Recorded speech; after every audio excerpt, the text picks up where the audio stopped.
ഈശോ മിശിഹായിക്ക് സ്തുതിയായിരിക്കട്ടെ. സദ്വാർത്തയുടെ 7-ാം നാൾ, ഈശോ തമ്പുരാൻ്റെ മനുഷ്യാവതാര രഹസ്യങ്ങളെ ധ്യാനിച്ചുകൊണ്ട് നമ്മൾ നടത്തുന്ന യാത്ര. ഞാൻ ഇതിൻ്റെ ആമുഖത്തിൽ പറഞ്ഞ ഒരു കാര്യം ഓർക്കണം. സദ്വാർത്തയുടെ ഈ സീരീസിൻ്റെ ആദ്യ പകുതിയിൽ നമ്മൾ കേട്ടതും, നമ്മൾ ഒന്നുകിൽ ഞാൻ പറഞ്ഞു അല്ലെങ്കിൽ സാധാരണ നമ്മൾ അച്ഛന്മാരൊക്കെ പറയാറുള്ളതുമായ പല ചിന്തകൾ ഒക്കെ കൂടിയാണ് നിങ്ങളുടെ കാതോരത്തേക്ക് എത്തുന്നത്. കാരണം നമ്മൾ ടെക്സ്റ്റ് തന്നെ വെച്ച്, സുവിശേഷം തന്നെ വെച്ച് ആ ഇൻഫൻസി നറേറ്റീവ്, ഈശോയുടെ പിറവിയുമായിട്ട് ബന്ധപ്പെട്ട ഭാഗങ്ങളെ ധ്യാനിക്കുകയാണ്. അപ്പോൾ ഒരേ സുവിശേഷം വെച്ചല്ലേ നമ്മൾ ധ്യാനിക്കുന്നത്. അപ്പോൾ കുറേയൊക്കെ കേട്ട് ശീലിച്ചതാകാം, കുറച്ചൊക്കെ നമുക്ക് തന്നെ വായിച്ചാൽ മനസ്സിലാകുന്നതാകാം. അപ്പം നമ്മൾ വളരെ മൃദുലമായിട്ടാണ് ഇതിൻ്റെ ആദ്യ പകുതി കടന്നു പോയിക്കൊണ്ടിരിക്കുന്നത്. അതിനുശേഷമാണ് നമ്മൾ കുറച്ചുകൂടെ ഗൗരവമുള്ള പഠനങ്ങളിലേക്ക്, ടീച്ചിങ്ങിലേക്ക് ഒക്കെ കയറുന്നത്. അപ്പോൾ ഈ ദിവസങ്ങളിലൊക്കെ നമ്മൾ, നിങ്ങൾക്കറിയാം, ഈ കഴിഞ്ഞ 6 എപ്പിസോഡിലും നമ്മൾ ഈശോയുടെ പിറവിയുമായിട്ട് ബന്ധപ്പെട്ട ഓരോ സംഭവങ്ങളെ, എലിസബത്തിനെ, സഖറിയായെ, പരിശുദ്ധ കന്യകാമറിയത്തെ, എലിസബത്തും മറിയവും തമ്മിലുള്ള കൂടിക്കാഴ്ചയെ, അങ്ങനെ ഓരോന്നിനെ എടുത്തെടുത്ത് പോവുകയാണ്. ഇന്ന് നമ്മൾ ചിന്തിക്കുന്നത് ഈശോയുടെ ഈ പിറവിയുമായി ബന്ധപ്പെട്ടു വരുന്ന കഥാപാത്രങ്ങളിൽ നമുക്കേറെ ഇഷ്ടം തോന്നുന്ന, ആദരവ് തോന്നുന്ന ഒരാൾ. ശരിക്കും ഈ സദ്വാർത്ത സീരീസിൽ നിങ്ങൾ പങ്കെടുക്കുമ്പോൾ എനിക്ക് ആഗ്രഹമുള്ള ഒന്ന്, കുടുംബങ്ങളുടെ വിശുദ്ധീകരണം നിങ്ങളുടെ ശ്രദ്ധയിൽ ഉണ്ടാകണമെന്നാണ്. കുടുംബങ്ങളുടെ വിശുദ്ധീകരണം. കുടുംബങ്ങളുടെ വിശുദ്ധീകരണം. പെട്ടെന്ന് കുടുംബമെന്ന് കേൾക്കുമ്പോഴേ നമ്മുടെ തലയിൽ ആദ്യം വരുന്ന കാര്യം പേരൻറ്റിങ് ആണ്. കുഞ്ഞുങ്ങളെ വളർത്തുന്നതിനെക്കുറിച്ചാണ്. കുഞ്ഞുങ്ങളെ വളർത്തുന്നതിനെക്കുറിച്ച് ചിന്തിക്കാൻ വരട്ടെ. വിവാഹത്തിൻ്റെ പർപ്പസ് 2 കാര്യങ്ങളാണ്. നിങ്ങൾക്കറിയാമല്ലോ, അത് പണ്ട് വിവാഹമൊക്കെ സെമിനാറിന് പഠിച്ചതാണ്. കത്തോലിക്ക വിവാഹത്തിൻ്റെ, ക്രിസ്തീയ വിവാഹത്തിൻ്റെ ഉദ്ദേശങ്ങൾ 2. അടുത്ത കാലത്ത് വല്ലതും വിവാഹം കഴിച്ചവരിത് കേൾക്കാൻ സാധ്യതയുണ്ടെങ്കിൽ നിങ്ങളെങ്കിലും വിവാഹമൊക്കെ സെമിനാറിന് കേട്ട ആ പ്രീ കാന കോഴ്സ് എന്നൊക്കെ പറഞ്ഞ് നമ്മൾ കൂടുന്നുണ്ടല്ലോ, മാരേജ് പ്രിപ്പറേഷൻ കോഴ്സ്. അതിനകത്ത് പഠിപ്പിച്ചതാണ്. മിക്ക അച്ഛന്മാരും നിങ്ങൾ നമസ്കാരം കേൾക്കാൻ ചെന്നപ്പോൾ ചോദിച്ച ചോദ്യമാണ്, വിവാഹത്തിൻ്റെ പർപ്പസ് എന്താണ്? 2 കാര്യങ്ങളാണ്, ലളിതമായിട്ട് മനസ്സിലാക്കാം. 1 സ്നേഹം, 2 ജീവൻ. പരസ്പരം സ്നേഹം പങ്കുവയ്ക്കാനും ആ സ്നേഹ തുടർച്ചയിൽ കർത്താവ് തമ്പുരാൻ്റെ സൃഷ്ടികർമ്മത്തിൽ പങ്കുകാരാകാനും, അതായത് ജീവൻ കൊടുക്കാനും, ഇത് 2മാണ് വിവാഹത്തിൻ്റെ ഉദ്ദേശങ്ങൾ. അപ്പോൾ കുടുംബജീവിതം എന്ന് പറയുമ്പോൾ ഉടനെ മക്കളെ വളർത്തുന്നതിനെക്കുറിച്ച് ചിന്തിക്കാൻ പോയാൽ 2ാമത്തെ ഉദ്ദേശത്തിലേക്കാണ് ചാടിക്കേറി ചിന്ത പോകുന്നത്. അതിനു മുമ്പ് ചിന്തിക്കേണ്ട ഒന്നുണ്ട്. എന്താ അത്? സ്നേഹം കൊടുക്കണം. ആര് തമ്മിൽ? ഭാര്യ ഭർത്താക്കന്മാർ തമ്മിലുള്ള സ്നേഹത്തിലാണ് ഓരോ കുടുംബവും പണിയപ്പെടേണ്ടത്. നിർഭാഗ്യവശാൽ ഇന്ന് അവിടെ അല്പം താന്ന് പോവാണ്, ലോ ആയി പോവാണ്. കുഞ്ഞുങ്ങളുടെ കാര്യത്തിലൊക്കെ ശ്രദ്ധയൊക്കെ ഉണ്ട്, പറ്റുന്നത് പോലൊക്കെ. അതിലും നമുക്ക് വീഴ്ചയൊക്കെ പറ്റുന്നുണ്ട്. സ്റ്റിൽ നമ്മൾ എഫേർട്ട് എടുക്കുന്നുണ്ട് കുഞ്ഞുങ്ങളുടെ പേരൻറ്റിങ്ങിൽ. അതേസമയം ഇപ്പുറത്ത് പരസ്പരം സ്നേഹം കൊടുക്കുന്നതിൽ ശ്രദ്ധ ചെലുത്തുന്നുണ്ടോ? ഇന്ന് നമ്മൾ അതിന് പറ്റിയ ഒരാളെയാണ് ചിന്തിക്കുന്നത്. ആരായിരിക്കും അത്? ഇപ്പം നിങ്ങൾക്ക് ഏകദേശം വിഷയത്തിലേക്ക് വന്നു. നിങ്ങൾ കുടുംബങ്ങളുടെ കാവൽക്കാരനായ യൗസേ പിതാവിനെ കുറിച്ച്. ഇന്നത്തെ ചിന്ത കുടുംബങ്ങളുടെ കാവൽക്കാരനായ യൗസേ പിതാവിനെ കുറിച്ചാണ്. ഞാൻ ചങ്ങനാശ്ശേരി അതിരൂപതാംഗമാണെന്ന് നിങ്ങൾക്കറിയാം. അപ്പോൾ ചങ്ങനാശ്ശേരി അതിരൂപതയുടെ ഔദ്യോഗിക ബുള്ളറ്റിനുണ്ട്. അതിൻ്റെ പേര് വേദപ്രചാര മധ്യസ്ഥൻ എന്നാണ്. എല്ലാ മാസവും വൈദികർക്കും സന്യസ്തർക്കും ദൈവജനത്തിനുമൊക്കെ അവൈലബിൾ ആയിട്ടുള്ള രൂപതയുടെ ഔദ്യോഗിക ബുള്ളറ്റിൻ. മധ്യസ്ഥൻ എന്ന് വിളിക്കും, വേദപ്രചാര മധ്യസ്ഥൻ. അപ്പോൾ ചങ്ങനാശ്ശേരി അതിരൂപതയുടെ സ്വർഗീയ മധ്യസ്ഥനായിട്ട് രൂപതയെ സമർപ്പിച്ചിരിക്കുന്ന യൗസേ പിതാവിനാണ്. അതുകൊണ്ട് തന്നെ ഈ മധ്യസ്ഥൻ്റെ ഫസ്റ്റ് പേജിൽ ഒരു ബൈബിൾ വാക്യം കുറിച്ച് വെച്ചിട്ടുണ്ട്. എനിക്കത് വളരെ അത്ഭുതവും കൗതുകവുമാണ് ബൈബിൾ വാക്യം. കാരണം യൗസേ പിതാവ് പറഞ്ഞതായിട്ട് ബൈബിളിൽ എങ്ങും ഒരു സാധനം ഇല്ല. യൗസേ പിതാവ് പറഞ്ഞതായിട്ട് യൗസേ പിതാവിൻ്റെ പേരെടുത്ത് ഒരു യൗസേപ്പെന്ന് പറഞ്ഞൊരു മെൻഷനിങ്ങും അധികം ഒന്നും ബൈബിളിലില്ല. ആകപ്പാടെ ഉള്ളത് മത്തായിയുടെ സുവിശേഷത്തിൽ മാത്രമാണ്.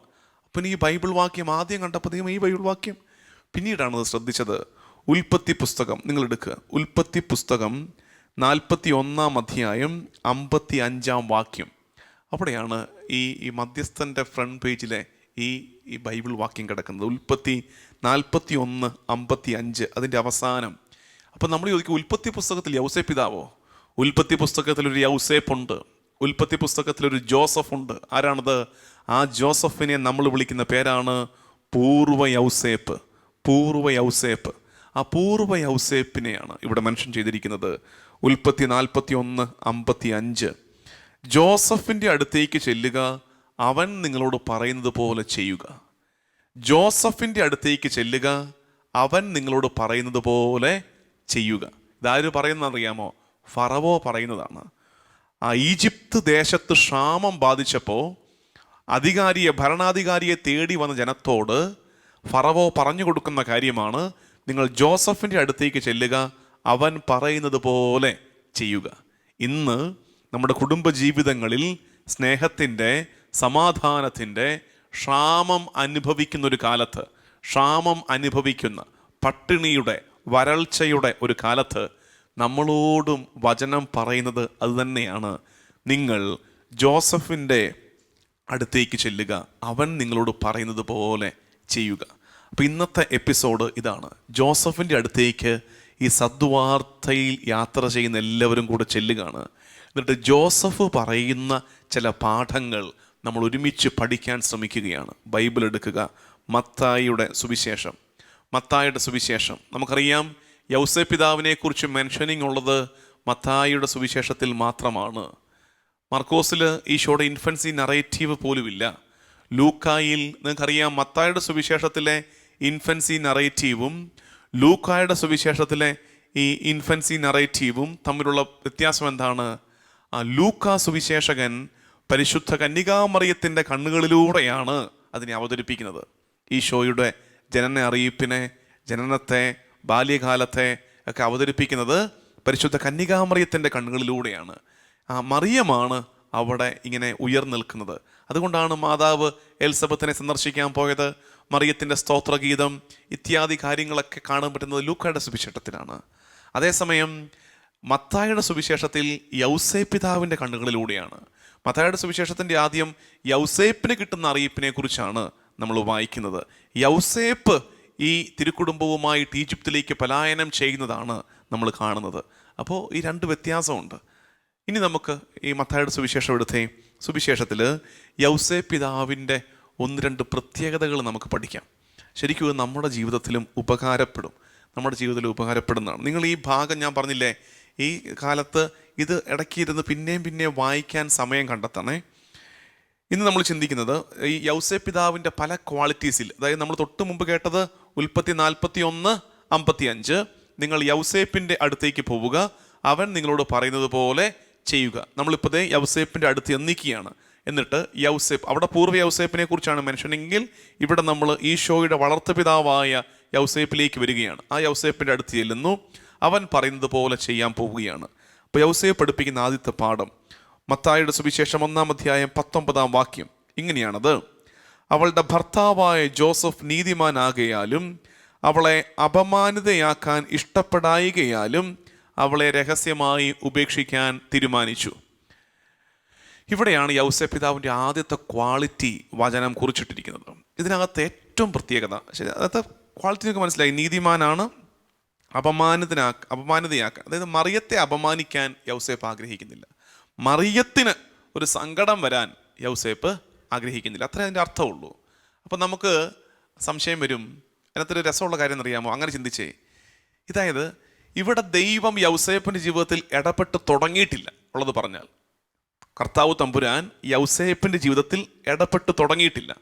യൗസേപ്പ് ഒരു സാധാരണ മനുഷ്യനാണ് ഇപ്പോഴും. അത് കഴിഞ്ഞിട്ടാണ് തൊട്ടടുത്ത വാക്യത്തിലാണ്, അവൻ ഇതേക്കുറിച്ച് ആലോചിച്ചു കൊണ്ടിരിക്കെ കർത്താവിൻ്റെ ദൂതൻ സ്വപ്നത്തിൽ പ്രത്യക്ഷപ്പെട്ട് അവനോട് പറഞ്ഞു. അതായത് കർത്താവ് ഇടപെടുന്നതിന് തൊട്ട് മുമ്പുള്ള യൗസേപ്പില്ലേ, സാധാരണ മനുഷ്യനായ യൗസേപ്പ്, ആ സാധാരണ മനുഷ്യനായ യൗസേപ്പ് തന്നെ തനി തങ്കമായിരുന്നു. വളരെ സാധാരണ മനുഷ്യനായ യൗസേപ്പ് തന്നെ ഒരു ഡിവൈൻ ഇൻ്റർവെൻഷൻ തൻ്റെ ജീവിതത്തിൽ വരുന്നതിന് മുമ്പ് തന്നെ അവന് ഹ്യൂമൻ ക്വാളിറ്റീസ് ഉണ്ടായിരുന്നു. മാനുഷിക ഗുണങ്ങൾ, മൂല്യങ്ങൾ യൗസേപ്പിൻ്റെ തലയിലുണ്ടായിരുന്നു. അങ്ങനെ ഗുണഗണങ്ങളുള്ള യൗസേപ്പിൻ്റെ മേലാണ് സ്വർഗത്തിൻ്റെ അധിക കൃപ വന്നിറങ്ങുന്നത്. അവിടെയാണ് നമ്മൾ പറയുന്നൊരു വാക്കില്ലേ, ഗ്രേസ് ബിൽഡ്സ് അപ്പോൺ നേച്ചർ. കൃപ പ്രവർത്തിക്കുന്നത് സാധാരണ പ്രകൃതിക്ക് മുകളിലാണ്.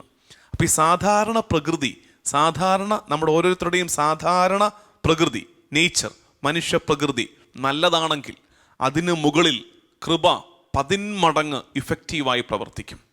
തിരിച്ച് നമ്മുടെ മനുഷ്യപ്രകൃതിയിൽ തന്നെ, നമ്മുടെ സ്വഭാവത്തിൽ തന്നെ നമ്മൾ മോശമാണെങ്കിൽ എന്തു പറ്റും?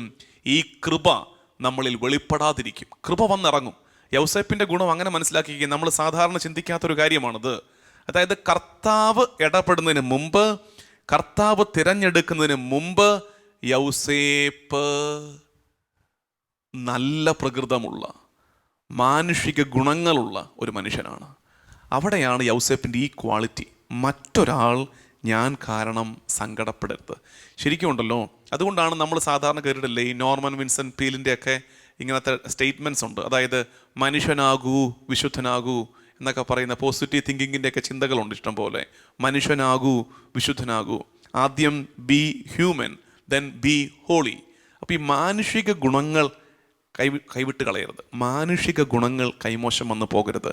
അത്തരം മാനുഷിക ഗുണങ്ങളിൽ ഒന്നാണ് മറ്റൊരാൾ ഞാൻ കാരണം സങ്കടപ്പെടരുത്. നമ്മൾ വലിയ പുണ്യപ്പെട്ടവരായില്ലെങ്കിലും, വലിയ ആത്മീയ കൃപകളൊക്കെ നമ്മളിൽ വെളിപ്പെട്ടില്ലെങ്കിലും സാരമില്ല, അത് പതുക്കെ ആകുമെന്ന് വിചാരിക്കാം, പ്രതീക്ഷിക്കാം, പ്രാർത്ഥിക്കാം. ഏറ്റവും മിനിമം ഇത്തരം കാര്യങ്ങളും ചിന്തിച്ചേ. യൗസേപ്പിൽ നിന്ന് പഠിക്കേണ്ട ഫസ്റ്റ് ക്വാളിറ്റി, ഞാൻ കാരണം മറ്റൊരാൾ അപമാനിതനാകരുത്, അപമാനിതയാകരുത്. ശരിക്കും ഒരു കുടുംബത്തിലെ എല്ലാ ഭർത്താക്കന്മാരും, എല്ലാ കുടുംബത്തിലെയും ഭർത്താക്കന്മാർ ഇങ്ങനെ തീരുമാനിച്ചാൽ തന്നെ കുടുംബബന്ധം എത്ര മനോഹരമാണെന്നറിയാമോ?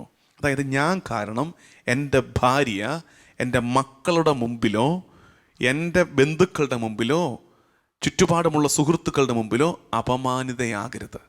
ഞാൻ കാരണം അവളുടെ ശിരസ് താഴരുത്, അവൾക്കൊരു കുറവ് വരരുത്. തിരിച്ചു ഭാര്യ ചിന്തിക്കണം, ഞാൻ കാരണം എൻ്റെ ഭർത്താവ് സങ്കടപ്പെടരുത്, അപമാനിതനാകരുത് എന്ന് ചിന്തിച്ചാൽ അതൊരു മാനുഷിക ഗുണമാണെന്നേ. അങ്ങനെ ചിന്തിക്കാൻ വലിയ ദൈവവിശ്വാസമോ വലിയ ദൈവാനുഭവം ഇല്ലെങ്കിലും സാധാരണ യുക്തിയിൽ വളരെ സാധാരണത്വത്തിൽ നമുക്ക് വളർത്തിയെടുക്കാവുന്നൊരു പുണ്യമല്ലേ ഇത്? ഞാൻ കാരണം വേറെ ഒരാൾ സങ്കടപ്പെടരുത്. ശരിക്കും പറഞ്ഞാൽ നമ്മുടെ ചില ട്രെയ്റ്റ്സ് ഒക്കെ ഉണ്ട്. 4 പേര് കൂടുന്നിടത്ത് ഒരാളെ കൂട്ടത്തിൽ ബലഹീനനെ അപമാനിതനാക്കാൻ, എന്നിട്ട് ആ അപമാനിക്കുന്ന ആ പ്രക്രിയ വഴി എല്ലാവരും കൂടി ഇരുന്ന് കൂട്ടച്ചിരിച്ചിരിക്കാൻ നമുക്കൊക്കെ ഒരു ടെൻഡൻസി ഇല്ലേ? നമ്മൾ ശ്രദ്ധിച്ചിട്ടുണ്ടോ? നമ്മൾ ആരെ ഈ അപമാനിക്കാൻ ശ്രമിക്കുന്നത്? അതായത് തിരിച്ചൊന്നും പറയത്തില്ല, എന്നാ കേട്ടാലും ചിരിച്ചുകൊണ്ടിരുന്നോളൂ. പ്രത്യേകിച്ച് അങ്ങനെ വലിയ സങ്കടമില്ല, വലിയ പ്രതികരണമില്ല. അങ്ങനെ ഒരുത്തനെ എല്ലാ കൂട്ടത്തും നമ്മൾ കണ്ടുപിടിക്കും. എന്നിട്ട് അവൻ്റെ നേരെ നമ്മളെല്ലാം കൂടെ മെക്കിട്ട് കയറത്തില്ലേ? അത് സ്ത്രീകളുടെ സമൂഹത്തിലാണെങ്കിലും പുരുഷന്മാരുടെ സമൂഹത്തിലാണെങ്കിലും എന്താ നമ്മൾ ഈ ചെയ്തുകൊണ്ടിരിക്കുന്നത്? ഒരാളെ അപമാനിക്കുന്നത് മാത്രമല്ല, ഒരാളെ അപമാനിച്ച് ആ അപമാനത്തിൽ സന്തോഷം കണ്ടെത്തുന്നവരായിട്ട് നമ്മൾ മാറുകയല്ലേ? നമ്മുടെ കുടുംബങ്ങളിലും നമ്മുടെ സൗഹൃദങ്ങളിലുമൊക്കെ നമ്മൾ ശ്രദ്ധിക്കേണ്ട ഒരു കാര്യമാണ്. ഒന്ന്, മറ്റൊരാളെ അപമാനിക്കരുത്. And even worse is that, മറ്റൊരാളെ അപമാനിച്ച് അതിൽ സന്തോഷം കണ്ടെത്തുന്ന വൈകൃത സ്വഭാവത്തിൻ്റെ ഉടമകളായിട്ട് നമ്മൾ മാറരുത്. മറ്റൊരാളുടെ ചങ്കിൻ്റെ നീറ്റലാകരുത് നിന്റെ ചിരിയും അട്ടഹാസവും. മറ്റൊരാളുടെ ചങ്കിൻ്റെ നീറ്റൽ ആകരുത് നിന്റെ ചിരിയും നിന്റെ അട്ടഹാസങ്ങളും. അതുകൊണ്ട് ഇനി തീരുമാനമെടുക്കുക. യൗസേപ്പിൽ നിന്ന് ഒരു ലളിതമായ പാഠം പഠിക്കുക. ഞാൻ കാരണം മറ്റൊരാൾ സങ്കടപ്പെടില്ല, ഞാൻ കാരണം മറ്റൊരാൾക്ക് നൊമ്പരമുണ്ടാകില്ല എന്ന ഒരു വാശിയും ശാഠ്യവും നമുക്കുണ്ടാകട്ടെ. അടുത്തത്, ഇനി അത് കഴിഞ്ഞപ്പോൾ യൗസേപ്പിൻ്റെ ജീവിതത്തിലേക്ക് ഡിവൈൻ ഇൻ്റർവെൻഷൻ ഉണ്ടാവുകയാണ്. ദൈവം ഇടപെടുകയാണ്. ദൈവം ഇടപെട്ട് കഴിയുമ്പോൾ പിന്നെ യൗസേപ്പിന് വരുന്നൊരു വലിയ പ്രത്യേകത, അത് പല ആവർത്തി കാണാൻ പറ്റും. നമ്മുടെയൊക്കെ ജീവിതത്തിലുണ്ട്. ഇപ്പം നമ്മുടെയൊക്കെ ജീവിതത്തിലും ദൈവാനുഭവം കിട്ടാത്തവരായിട്ട് വളരെ ചുരുക്കം പേരല്ലേ ഉള്ളൂ. പ്രത്യേകിച്ച് ഇങ്ങനത്തെ ഇതൊക്കെ ഫോളോ ചെയ്യുന്ന ഈ സദ്വാർത്തയൊക്കെ, ഇത്തരം ശുശ്രൂഷകൾ, ശാലോം TV ഒക്കെ കാണുന്ന ഇത്തരം ശുശ്രൂഷകളൊക്കെ ഫോളോ ചെയ്യുന്ന ഒരുമാതിരിപ്പെട്ടവർക്കൊക്കെ ജീവിതത്തിൽ പല ആവർത്തി ചില ദൈവാനുഭവങ്ങൾ കിട്ടിയിട്ടുണ്ട്. പ്രാർത്ഥിക്കുന്നൊക്കെ ഉണ്ട്, വചനം വായിക്കുന്നുണ്ട്, ആരാധനയിൽ എല്ലാം ചെയ്യുമ്പോഴും നമുക്ക് വല്ലപ്പോഴുമൊക്കെ ഒരു സ്പെഷ്യൽ ദൈവാനുഭവം, ഡിവൈൻ ഇൻ്റർവെൻഷൻസ്, ഡിവൈൻ എക്സ്പീരിയൻസസ് കിട്ടാറുണ്ട്. നമുക്ക് ഉണ്ട്. പിന്നെന്തു പറ്റി? പറ്റുന്ന അപകടം പലപ്പോഴും, ചിലപ്പോൾ ഒരു ധ്യാനം കൂടാൻ പോയപ്പോൾ, ചിലപ്പോൾ ഒരു പ്രാർത്ഥനാ ശുശ്രൂഷയെ പങ്കെടുത്തപ്പോൾ ഒരു ദൈവാനുഭവം കിട്ടി. ആ ദൈവാനുഭവം നമുക്ക് വലിയ സന്തോഷം തന്നു. പക്ഷെ പിന്നെ പറ്റിയത് ആ ദൈവാനുഭവത്തിന് ചേരാത്ത രീതിയിലായി പിന്നത്തെ ജീവിതം. അത് കിട്ടിയപ്പോൾ ഭയങ്കര സുഖമായിരുന്നു, ആ ദൈവാനുഭവം കിട്ടിയപ്പോൾ ഭയങ്കര ഒരു പ്രത്യേകതയൊക്കെ ഫീൽ ചെയ്തു. പക്ഷെ എന്ത് പറ്റി? അതിനുശേഷം പിന്നെ ഇറങ്ങി ജീവിക്കാൻ തുടങ്ങിയപ്പോൾ അതിനോട് കോമ്പാറ്റിബിൾ അല്ലാത്ത, മാച്ച് ചെയ്യാത്തൊരു ജീവിതം ജീവിക്കാൻ പോയി. ഇവിടെയാണ് യൗസേപ്പ് നമ്മളെ ഏറ്റവും ചലഞ്ച് ചെയ്യുന്നത്. നിനക്ക് കിട്ടുന്ന ദൈവാനുഭവത്തിൻ്റെ തുടർച്ചയായിട്ട് നീ ജീവിക്കുക. നിനക്ക് കിട്ടുന്ന ദൈവാനുഭവത്തിൻ്റെ, നീ അനുഭവിച്ച ദൈവ സാന്നിധ്യത്തിൻ്റെ, നീ പ്രാർത്ഥിച്ച പ്രാർത്ഥനയുടെ, നീ ഒരുമിച്ച് കൂടിയിരുന്ന് അർപ്പിച്ച പരിശുദ്ധ കുർബാനയുടെ ഒക്കെ തുടർച്ചയായിട്ട് നിന്റെ ജീവിതത്തെ നീ ക്രമപ്പെടുത്ത്. അത് പല ആവർത്തി കാണാൻ പറ്റും. യൗസേപ്പിൻ്റെ ജീവിതത്തിൽ അതെങ്ങനെ അറിയാമോ? യൗസേപ്പിൻ്റെ ദൈവാനുഭവത്തിൻ്റെ പേരാണ് നിദ്ര. നിദ്ര. യൗസേപ്പിനോട് ഒടയതമ്പുരാൻ സംസാരിച്ചതൊക്കെ നിദ്രയിലാണ്. അപ്പോൾ അവനെ സംബന്ധിച്ച് നിദ്ര ദൈവാനുഭവത്തിൻ്റെ നേരമാണ്. ഉറക്കത്തിൽ അവൻ ദൈവത്തെ കണ്ടു. ഉറക്കത്തിൽ ദൈവത്തെ കണ്ടവൻ രണ്ട് അപകടമുണ്ട്. ഒന്ന്, ആ ഉറക്കം അങ്ങ് തുടർന്നുകൊണ്ടിരുന്നു. അതാണ് കഴിഞ്ഞ ദിവസം നമ്മൾ കണ്ട ശിഷ്യന്മാർക്കുണ്ടായ അനുഭവം. അവർ രൂപാന്തരീകരണ മലയിൽ അങ്ങ് തുടരാൻ തീരുമാനിച്ചു. യൗസേപ്പിൻ്റെ ഗുണം ഒന്ന്, അവൻ നിദ്രയിൽ തുടർന്നില്ല. ദൈവാനുഭവത്തിൻ്റെ നിദ്ര അവസാനിച്ചപ്പോൾ അവനൊന്ന് ഉണർന്നു. അതായത് ജീവിതത്തിൻ്റെ സാധാരണത്വങ്ങളിലേക്ക്, ഈ ഭൂമിയിലെ റിയാലിറ്റീസിലേക്ക്, ഒരു ഉപരിയായ റിയാലിറ്റിയെ, ഉപരിയായ യാഥാർത്ഥ്യത്തെ കണ്ട് അനുഭവിച്ചിട്ട് നമ്മൾ ജീവിക്കുന്ന ചുറ്റുപാടുകളിലേക്ക് യൗസേപ്പ് ഉണർന്നു. എന്നിട്ടോ ഉണർന്നിട്ട് ബാക്കി എന്താ? നമ്മൾ ഉണരുകയൊക്കെ ചെയ്യും ചിലരൊക്കെ. ഉണർന്നിട്ട് പിന്നെ എന്ത് പറ്റുമെന്ന് അറിയാമോ? ആ നിദ്രയിൽ കിട്ടിയ, ആ ദൈവാനുഭവത്തിൽ കിട്ടിയ മെസ്സേജിനോട് ചേരാത്ത രീതിയിൽ ഒരു ജീവിതം ജീവിക്കും. പക്ഷേ യൗസേപ്പിനെ കുറിച്ച് നമ്മൾ പല ആവർത്തി പറയുന്നത്, വായിക്കുന്ന ഇങ്ങനെയാണ്: അവൻ നിദ്രയിൽ നിന്ന് ഉണർന്ന് കർത്താവ് അവനോട് കൽപ്പിച്ചതുപോലെ പ്രവർത്തിച്ചു. ഇതാണ് യൗസേപ്പിൻ്റെ ഏറ്റവും വലിയ ക്വാളിറ്റി. പ്രാർത്ഥനയിൽ കിട്ടിയ തിരുഹിതത്തെ, ദൈവതിരുഹിതത്തെ അക്ഷരം പ്രതി ജീവിതം കൊണ്ട് പൂർത്തിയാക്കിക്കൊണ്ടിരുന്നു യൗസേപ്പ്. നിങ്ങളുടെ ബൈബിളിൽ നിന്ന് അടയാളപ്പെടുത്താവോ? രസമുള്ളതാണിത്. അതായത് മത്തായിയുടെ സുവിശേഷം 1-ാം അധ്യായം 24-ാം വാക്യം വരച്ചേ. മത്തായി 1:24 നമ്മൾ വായിക്കുന്നത്, ജോസഫ് നിദ്രയിൽ നിന്ന് ഉണർന്ന് കർത്താവിൻ്റെ ദൂതൻ കൽപ്പിച്ചതുപോലെ പ്രവർത്തിച്ചു. നമ്മൾ പറഞ്ഞ ഓരോ കാര്യവും വരുന്ന നോക്കിക്കേ.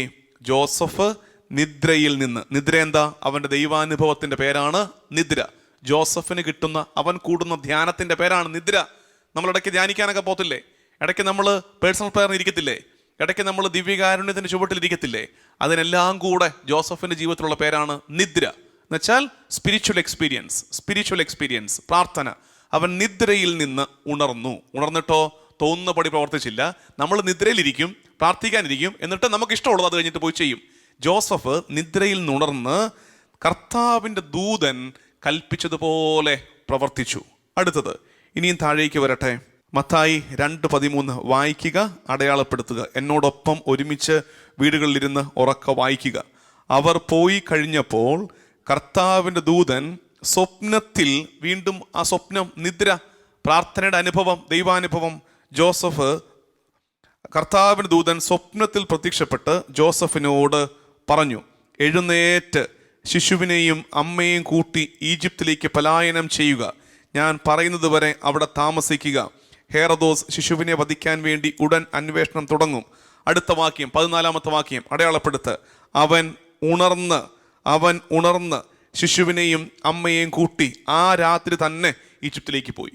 അതായത് അവൻ്റെ പ്രാർത്ഥനയിൽ, അവൻ്റെ ദൈവാനുഭവത്തിൽ അവനൊരു മെസ്സേജ് കിട്ടി. ആ മെസ്സേജിൽ അവൻ റെസ്റ്റ് എടുത്തില്ല. അവൻ എന്ത് ചെയ്തു? ഫസ്റ്റ് സ്റ്റെപ്പ്, ഉണർന്നിട്ട് എന്താണോ കൽപ്പിക്കപ്പെട്ടത് അത് അതുപോലെ അക്ഷരം പ്രതി അനുസരിച്ച് കാണിച്ചു. അടുത്തത് ഇനിയും വരട്ടെ. 19-ാമത്തെ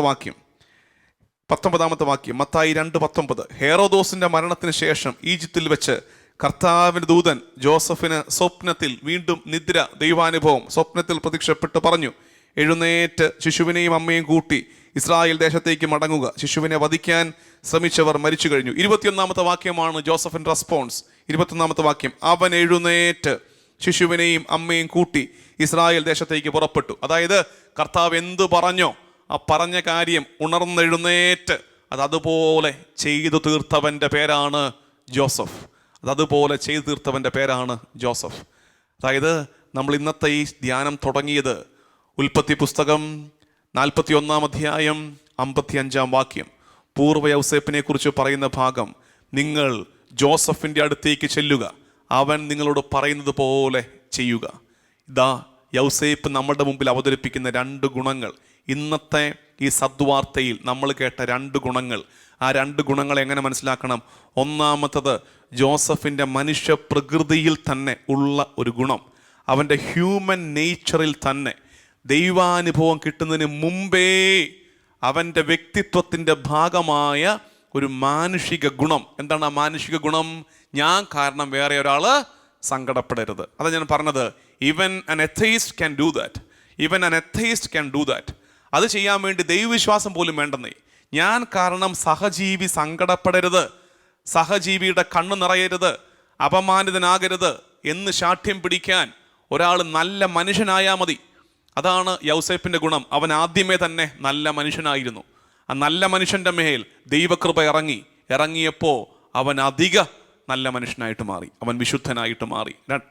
ഒന്നാമത്തെ ഗുണം മാനുഷിക ഗുണം. രണ്ടാമത്തത് ദൈവീക ഗുണം അവനിൽ നിറയുകയാണ്. എന്താ അത് ദൈവിക ഗുണം? അവന് പ്രാർത്ഥനയിൽ ദൈവാനുഭവത്തിൽ കിട്ടുന്ന സന്ദേശത്തെ ആ സന്ദേശത്തിൽ വിശ്രമിക്കാതെ അവിടെ നിന്ന് ഉണർന്ന് അതുപോലെ അച്ചട്ടായിട്ട് ചെയ്തു തീർക്കുന്നു. പ്രിയമുള്ളവരെ, നമ്മൾ പഠിച്ചെടുക്കേണ്ട ഒരു രീതി അതാണ്. പരിശുദ്ധ കുർബാന അർപ്പിക്കുമ്പോൾ നമ്മൾ എന്ത് നല്ല മനുഷ്യരാണ്, ധ്യാനം കൂടുമ്പോൾ എന്തു നല്ല മനുഷ്യരാണ്, എന്ത് നല്ല മനുഷ്യരാണ്. ദിവ്യകാരുണ്യത്തിന് ചുവട്ടിലിരിക്കുമ്പോൾ നമ്മളൊക്കെ ഇങ്ങനെ കൈയൊക്കെ പൊക്കിപ്പിടിച്ച് കണ്ണും നിറഞ്ഞ് പ്രാർത്ഥിക്കുന്ന കണ്ടാണ്ടല്ലോ, നമുക്ക് തോന്നും ഇത് മാലാഖമാരുടെ കൂട്ടത്തിൽ ഇരിക്കേണ്ടതാണ്, 2 ചിറക് പിടിപ്പിച്ച് കൊടുക്കേണ്ടത് അത്യാവശ്യമാണ് എന്ന് ചിലപ്പോൾ തോന്നിപ്പോകും. പക്ഷേ അത് കഴിഞ്ഞിട്ട് പുറത്തോട്ടിറങ്ങിയിട്ടോ നമ്മൾ പിന്നെയും നമ്മുടെ ഗ്രാഫ് താഴോട്ട് പോവുകയാണ്. അവിടെ കിട്ടിയൊരു എലവേറ്റഡ് എക്സ്പീരിയൻസ് ഉണ്ട്. ഓരോ പ്രാർത്ഥനയിലും കിട്ടുന്ന ഒരു എലവേറ്റഡ് എക്സ്പീരിയൻസ്. ആ എക്സ്പീരിയൻസ് ജീവിതം കൊണ്ട് സസ്റ്റെയിൻ ചെയ്യാനുള്ള കൃപയ്ക്ക് വേണ്ടി നമുക്കിന്ന് പ്രാർത്ഥിക്കാം. ഇന്ന് നമ്മൾ ചെയ്യേണ്ട പ്രാക്ടിക്കൽ ഹോംവർക്ക്, നമ്മുടെയൊക്കെ ജീവിതത്തിൽ ഞാൻ പറഞ്ഞ ഒരു വാക്കിനാൽ, ഞാൻ എടുത്തൊരു നിലപാടിനാൽ സങ്കടപ്പെട്ട ഒരാളെങ്കിലും ഉണ്ടാകില്ലേ? അങ്ങനെയില്ലാത്തവർ വളരെ ചുരുക്കമായിരിക്കത്തില്ലേ? അങ്ങനെ ഒരാളെ വിളിച്ചിട്ട്, അതെ അന്ന് എൻ്റെ പൊട്ടബുദ്ധിയിൽ, എൻ്റെ ഈ പൊട്ടനാവ് കൊണ്ട് ഞാൻ അങ്ങനെ ഒന്ന് പറഞ്ഞു പോയി, എനിക്കറിയാം നിനക്കത് സങ്കടമായി മാറിയെന്ന്, നിന്നെ സങ്കടപ്പെടുത്താൻ ഉദ്ദേശിച്ച് പറഞ്ഞൊന്നും അല്ലായിരുന്നു, പക്ഷെ സങ്കടമായി പോയി, അതങ്ങ് പുറത്തേക്ക്, എന്നോടൊന്ന് ക്ഷമിച്ചേക്ക് എന്ന് വെച്ചാൽ, അപമാനിതനാക്കാൻ ഇഷ്ടപ്പെടാത്ത യൗസേപ്പിൻ്റെ പുറകെ നടക്കുന്ന നമ്മൾ മുൻപെപ്പോഴും അപമാനിച്ചവരോട് ഇന്ന് മാപ്പ് ചോദിക്കാൻ പോവാണ്. അപ്പോൾ നമ്മൾ കുറേ കൂടി യൗസേപ്പിനോട് അടുക്കും. യൗസേപ്പിനോട് അടുത്താൽ നമ്മൾ ഈശോയോട് അടുക്കും. അതുകൊണ്ട് ഇന്നത്തെ ഹോംവർക്ക് അതാണ്. മുൻപെപ്പോഴോ ഞാൻ മൂലം ഇൻസൾട്ടഡ് ആയിട്ടുള്ള, എൻ്റെ വാക്ക്, നോട്ടം, പ്രവൃത്തി മൂലം ഇൻസൾട്ടഡ് ആയിട്ടുള്ള ഒരാളെയെങ്കിലും ഓർത്തെടുത്ത് നമുക്ക് ആ കാര്യമൊന്ന് മെൻഷൻ ചെയ്ത് പുറത്തേക്ക്, ക്ഷമിച്ചേക്ക് എന്നൊന്ന് പറഞ്ഞ അവസ്ഥ. ഒരു പക്ഷേ ഒരൊറ്റ പറച്ചിലിൽ അവിടെ ഒരു മുറിവുണങ്ങും. ഒരൊറ്റ പറച്ചിലിൽ അന്നേറ്റ ഒരു മുറിവിൽ നിന്ന് ഇപ്പോഴും ചോര കിനിഞ്ഞുകൊണ്ടിരിക്കുന്ന ആരൊക്കെയുണ്ട്, അവിടെ മുറിവുണങ്ങിത്തുടങ്ങും. നമ്മൾ കാരണം അത്രയെങ്കിലും ആയെങ്കിൽ നല്ലതല്ലേ? അവിടെയാണ് നമ്മൾ മാനുഷിക ഗുണത്തെ ആദ്യം ബിൽഡപ്പ് ചെയ്യുന്നത്. Grace builds upon nature. ദൈവകൃപ പ്രവർത്തിക്കുന്നത് മനുഷ്യപ്രകൃതിയിലാണ്. ആദ്യം മനുഷ്യപ്രകൃതി നല്ലതാകട്ടെ, അപ്പോൾ ദൈവകൃപ നന്നായി നമ്മളിൽ വെളിപ്പെടും. ഈ വിചാരത്തോടെ പരിശുദ്ധ കുർബാനയുടെ ആരാധനയിലേക്ക് നമുക്ക് പ്രവേശിക്കാം. ദൈവനാമത്തിന് മഹത്വമുണ്ടാകട്ടെ. ആമേൻ.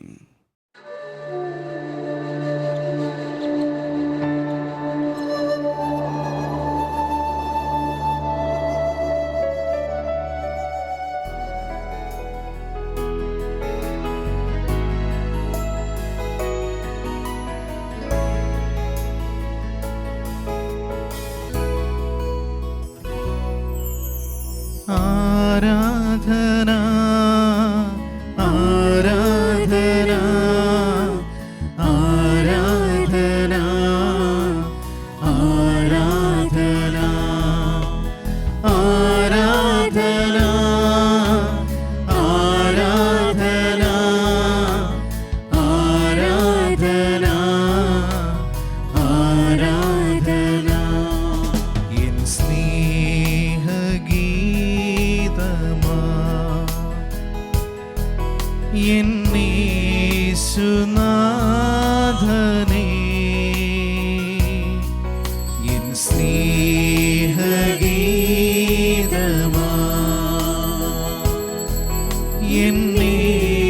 യേശുനാഥനേ എൻ ജീവനേ കാളും നീ വലിയതാണെനിക്ക്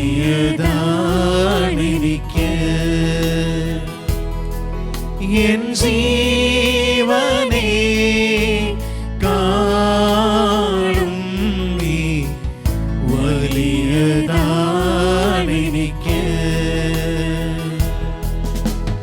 ആരാധന ആരാധന ആരാധന ആരാധന ആരാധന ആരാധന ആരാധന ആരാധന. ഈശോയെ, പരിശുദ്ധനേ, നിനക്ക് ആരാധന. കർത്താവേ, എൻ്റെ ജീവിതത്തിൽ നിനക്കു പകരമായി മറ്റൊരാളില്ല. ഈശോ, നിനക്ക് തുല്യനായി മറ്റൊരാളില്ല. കർത്താവേ, എന്നെ എൻ്റെ കുറവുകളോടുകൂടെ സ്നേഹിക്കുന്ന, എൻ്റെ വീഴ്ചകളിൽ എന്നോട് പൊറുത്ത് വീണ്ടും എനിക്ക് അവസരം തരുന്ന നിന്നെപ്പോലെ മറ്റാരുണ്ട് കർത്താവേ? എനിക്ക് നിനക്ക് തുല്യനായി മറ്റാരുമില്ലേ. ഈശോ, എൻ്റെ സ്നേഹമേ, എൻ്റെ ദൈവമേ, നിനക്ക് ആരാധന. ദൈവജനമേ, ആരോഗ്യമുള്ളവർ മുട്ടുമേ നിൽക്കട്ടെ. ദിവ്യകാരുണ്യ സന്നിധിയിൽ മുട്ടുമേ നിന്ന് കരങ്ങൾ ചെറുതായിട്ടൊന്ന് തുറന്നു പിടിച്ച് ദിവ്യകാരുണ്യത്തെങ്കിലേക്ക് നോക്കി ഇന്ന് ഈ ആരാധനയിലേക്ക് നമ്മൾ പ്രവേശിക്കുമ്പോൾ ഈശോയെ നോക്കി പറയാം: ഈശോ, തുല്യം ചൊല്ലാൻ നിനക്ക് പകരമായി മറ്റൊരാളില്ല കർത്താവേ. എൻ്റെ സ്നേഹമേ, എൻ്റെ ജീവനേ, നിനക്ക് ആരാധന. ചേർന്ന് പാടി ആരാധിച്ച് ഈശോയെ കൺമുമ്പിൽ കണ്ട് ഈ ദിവ്യകാരുണ്യ ആരാധനയിലേക്ക് ധ്യാനചിന്തകളോടെ പ്രാർത്ഥനകളോടെ നമുക്ക് പ്രവേശിക്കാം. ഈശോ, നിനക്ക് തുല്യനായി മറ്റാരുമില്ലേ. തുല്യം ചൊല്ലാൻ ആരുമില്ലേ. ചേർന്ന് പ്രാർത്ഥിക്കാം. അങ്ങേപ്പോലെ യേശുവേ, തുല്യം ചൊല്ലാൻ ആരുമില്ലേ. അങ്ങേപ്പോലെ യേശുവേ, ജീവനേ സ്വന്തമേ, അങ്ങേ മാർവിൽ ചാരുന്നു വിളിച്ചു പ്രാർത്ഥിക്കാം. ജീവനേ, ജീവനേ സ്വന്തമേ,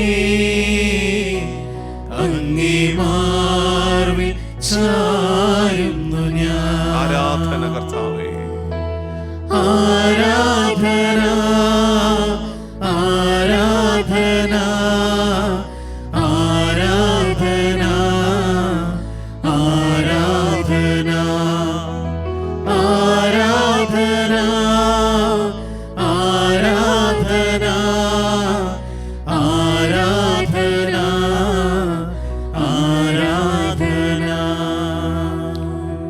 ഈശോയെ, ഞങ്ങൾ ഇന്ന് കേട്ടത് നിന്റെ വളർത്തുപിതാവായ യൗസേപ്പിനെ കുറിച്ചാണ്.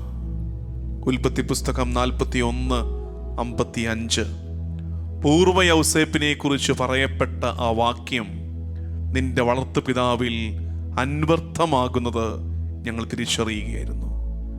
നിങ്ങൾ യൗസേപ്പിൻ്റെ പക്കലേക്ക് പോകുവിൻ, അവൻ പറയുന്നത് പോലെ നിങ്ങൾ ചെയ്യുവിൻ. കർത്താവേ, ഞങ്ങളുടെ കുടുംബ ബന്ധങ്ങളിൽ വിള്ളലുകൾ ഏറുന്ന കാലത്ത്, ഞങ്ങളുടെ കുടുംബാന്തരീക്ഷങ്ങൾ ഒരുപാട് താഴേക്ക് നിലവാര തകർച്ചയിലേക്ക് പോകുന്നൊരു കാലത്ത് ഞങ്ങൾ ശ്രദ്ധയോടെ കേൾക്കേണ്ടതാണത്. നിങ്ങൾ യൗസേപ്പിൻ്റെ അടുത്തേക്ക് പോകുവിൻ, അവൻ പറയുന്നത് പോലെ നിങ്ങൾ ചെയ്യുവിൻ. കർത്താവേ, നിന്റെ വളർത്തുപിതാവായ യൗസേപ്പിൽ നിന്ന് ഞങ്ങൾ പഠിച്ചൊരു പ്രധാനപ്പെട്ട പാഠം, അമ്മയായ മറിയത്തെ അപമാനിതയാക്കാൻ ഇഷ്ടപ്പെട്ടില്ല. കർത്താവേ, ഞങ്ങൾ കേട്ടത് അതൊരു സ്വാഭാവിക മാനുഷിക ഗുണമാണ്. മറ്റൊരാൾ ഞാൻ കാരണം സങ്കടപ്പെടരുത് എന്ന യൗസേപ്പിൻ്റെ ശാഠ്യം. അങ്ങനെ വാശി പിടിക്കാൻ ഒരാൾ വിശ്വാസി പോലും ആകേണ്ട കാര്യമില്ലെന്ന് ഞങ്ങൾ തിരിച്ചറിയുകയായിരുന്നു. ഒരു മനുഷ്യനിലുണ്ടാകേണ്ട അടിസ്ഥാന ഗുണങ്ങളിലൊന്ന്, ഞാൻ കാരണം മറ്റൊരാളുടെ കണ്ണീര് വീഴരുത്, ഞാൻ മറ്റൊരാൾക്ക് സങ്കടമായി മാറരുത്. എൻ്റെ കർത്താവേ, ആ യൗസേപ്പ് വളർത്തിയ നീയാണല്ലോ ഞങ്ങളുടെ കണ്ണീര് വീഴാതിരിക്കാൻ ഞങ്ങൾക്ക് പകരമായി കുരിശേറിയത്. യൗസേപ്പിനെ കണ്ട് നീ ഏറെ പഠിച്ചിട്ടുണ്ടാകുമല്ലോ കർത്താവേ. ഞങ്ങളും ഈ നല്ല പാഠം പഠിക്കട്ടെ കർത്താവേ. ഞങ്ങളിലൊക്കെ മാനുഷികമായ ബലഹീനതകൾ ഏറെയുണ്ട്, മാനുഷികമായ ബലഹീനതകൾ, ഇനിയും ശുദ്ധീകരിക്കപ്പെട്ടിട്ടില്ലാത്ത പാപചായ്വുകൾ. ഞങ്ങൾ അതിൽ പലതിനെയും മനുഷ്യനല്ലേ എന്ന് പറഞ്ഞ് സാധൂകരിക്കുകയാണ്, അതിനെ ലളിതമാക്കുകയാണ്. എല്ലാവർക്കും ഇങ്ങനെയൊക്കെ തന്നെയല്ലേ, എല്ലാവരും ഇങ്ങനെയൊക്കെ തന്നെയല്ലേ. ആരെങ്കിലുമൊക്കെ കളിയാക്കി വർത്തമാനം പറയാത്തവരാര്? ഒരു പ്രകോപനം ഉണ്ടാകുമ്പോൾ ദേഷ്യപ്പെടാത്തതാര്? ഒരു ദേഷ്യമുണ്ടാകുമ്പോൾ മോശം വാക്കുകൾ പറയാത്തതാര്? എന്നൊക്കെ പറഞ്ഞ് ഞങ്ങളുടെ പാപചായ്വുകളെ, ഞങ്ങളുടെ പേഴ്സണാലിറ്റിയിലെ പാപത്തിൻ്റെ ട്രൈറ്റ്സിനെ ഈശോ ഞങ്ങളെപ്പോഴും ജസ്റ്റിഫൈ ചെയ്യാറുണ്ട്. ഞങ്ങൾ ഇന്ന് യൗസേപ്പിൽ നിന്ന് പഠിച്ചു തുടങ്ങട്ടെ. മാനുഷിക ഗുണങ്ങൾ, മാനുഷിക മൂല്യങ്ങൾ ഞങ്ങളിൽ നിറയട്ടെ. കർത്താവേ, തിരുമുമ്പാകെ ഞങ്ങൾ ഇന്ന് പ്രാർത്ഥിക്കുന്നത്, ഞങ്ങളെ ശുദ്ധീകരിക്കണേ. ഞങ്ങളിലൊക്കെ മൂർച്ചയുള്ള മുള്ളും മുനയുമുണ്ട്. ഞങ്ങൾക്ക് പരമ്പരാഗതമായി കിട്ടിയത്, ഞങ്ങളുടെ സാഹചര്യങ്ങളിൽ നിന്ന് ഞങ്ങൾ വളർത്തിയെടുത്തത്, ഒരു പക്ഷേ ചെറുപ്പം തൊട്ടേ ഉണ്ടായ ചില പാപത്തിൻ്റെ ചായ്വുകൾ, അതൊക്കെ ഞങ്ങളിൽ വല്ലാണ്ട് കാലം കഴിയും തോറും രൂഢമൂലമായിക്കൊണ്ടിരിക്കുകയാണ്. അതൊന്നും തിരുത്താൻ ഞങ്ങളോട്ട് ഉദ്ദേശിക്കുന്നുമില്ല. ഈശോയെ, രക്ഷക നാഥനെ, ഞങ്ങൾ പ്രാർത്ഥിക്കുന്നത്, ഞങ്ങളിൽ ശുദ്ധി വരുത്തണമേ, ഞങ്ങളിൽ ശുദ്ധി വരുത്തണമേ. ഞങ്ങളുടെ ഇത്തിരി പോന്ന ഇഷ്ടങ്ങൾ, ഞങ്ങളുടെ താല്പര്യങ്ങൾ, ഞങ്ങളുടെ ചായ്വുകൾ ചെത്തിമിനുക്കി മുറിച്ചു മാറ്റിയെടുത്ത് നീ ഞങ്ങളെ വീണ്ടും ശുദ്ധി വരുത്തുന്ന അനുഭവം, യൗസേപ്പിൽ എന്നതുപോലെ മാനുഷിക ഗുണങ്ങൾ, സഹജീവിയോടുള്ള ആർദ്രത, കരുണ ഞങ്ങളിൽ നിറയട്ടെ. നമുക്ക് പ്രാർത്ഥിക്കാം. ദൈവജനമേ, കരങ്ങൾ യാചനയോടെ കർത്താവിലേക്ക് തുറന്നു പിടിച്ച് ഈശോയേ എന്ന് മനസ്സറിഞ്ഞ് വിളിച്ച് നമ്മൾ പ്രാർത്ഥിക്കട്ടെ. ഞങ്ങളിൽ ശുദ്ധി വരുത്തണമേ അപ്പാ.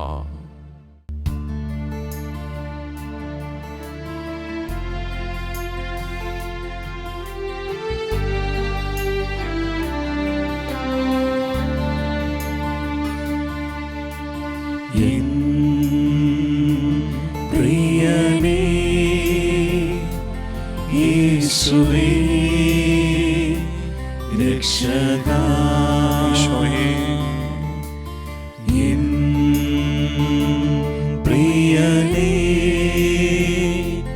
യേശുവേ, രക്ഷകാ നിൻ കരമെൻ മേൽ വയ്ക്കാം, ശുദ്ധി ചെയ്തന്നേ. നിൻ കരമെൻ മേൽ വയ്ക്കാം, ശുദ്ധി ചെയ്തന്നേ.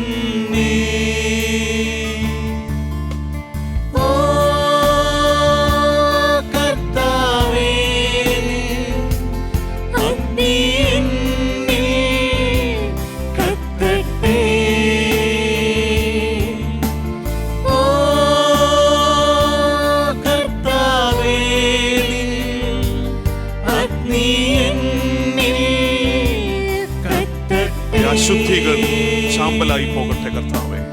അശുദ്ധിയെല്ലാം ചാരമാകട്ടെ, ഞാൻ തിളങ്ങുന്ന മുത്താകട്ടെ. കർത്താവേ, എന്നെ വിമലീകരിക്കണമേ, ശുദ്ധീകരിക്കണമേ.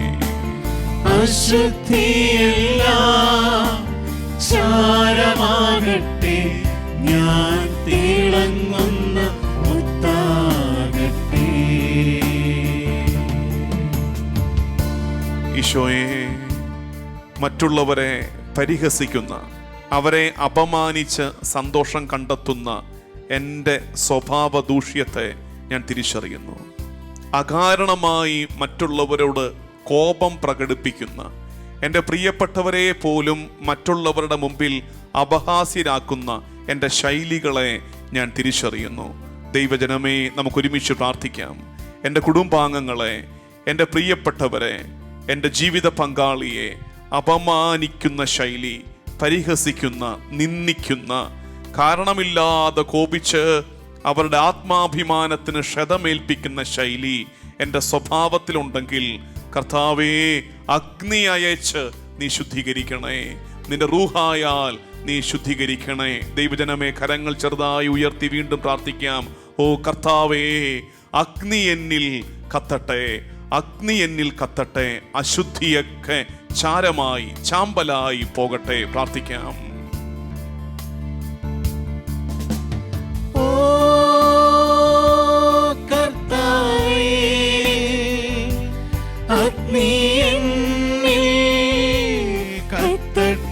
ചേർന്ന് പ്രാർത്ഥിക്കാം. ഓ കർത്താവേ, ഓ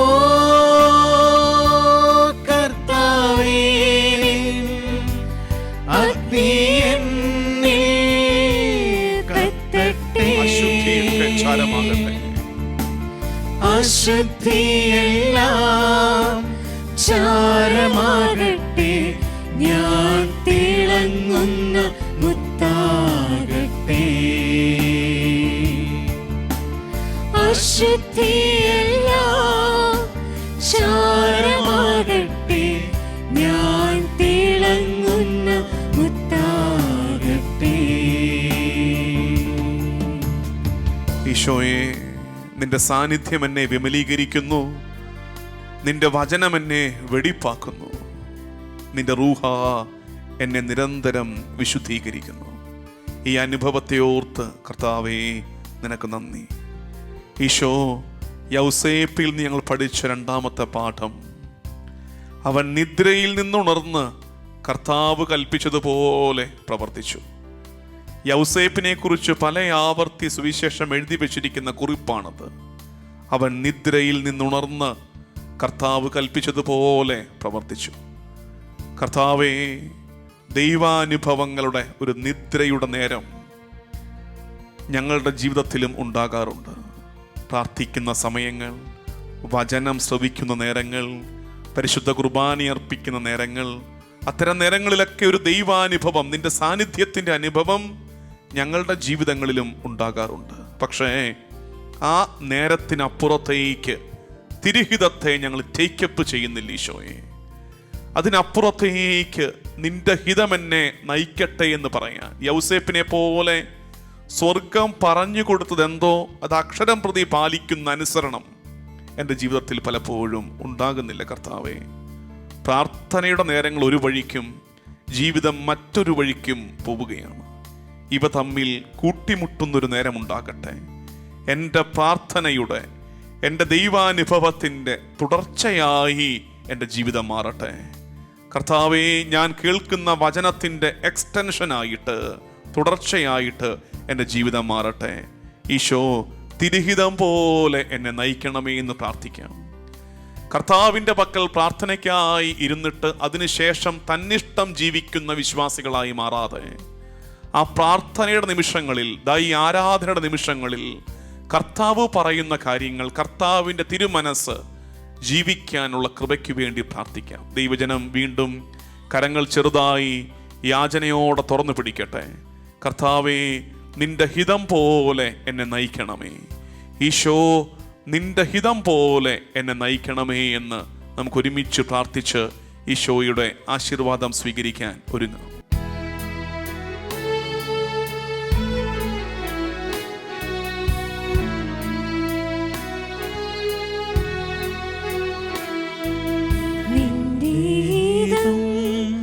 പോലെ എന്നെ നിത്യം നാട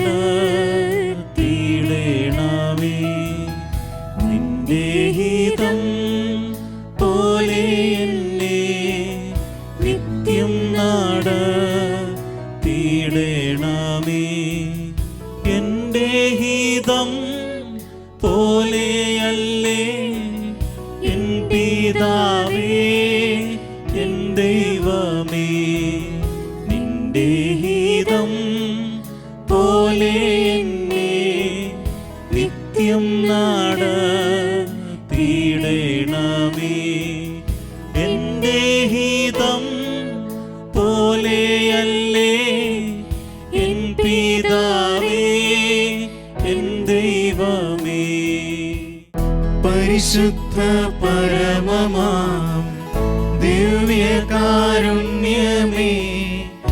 എന്നുമെന്നും അങ്ങേയ്ക്കാരാധന.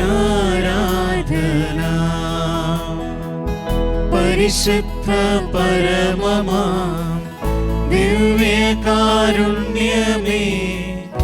എന്നുമെന്നും അങ്ങേയ്ക്കാരാധന. പരിശുദ്ധ പരമമാം ദിവ്യകാരുണ്യമേ,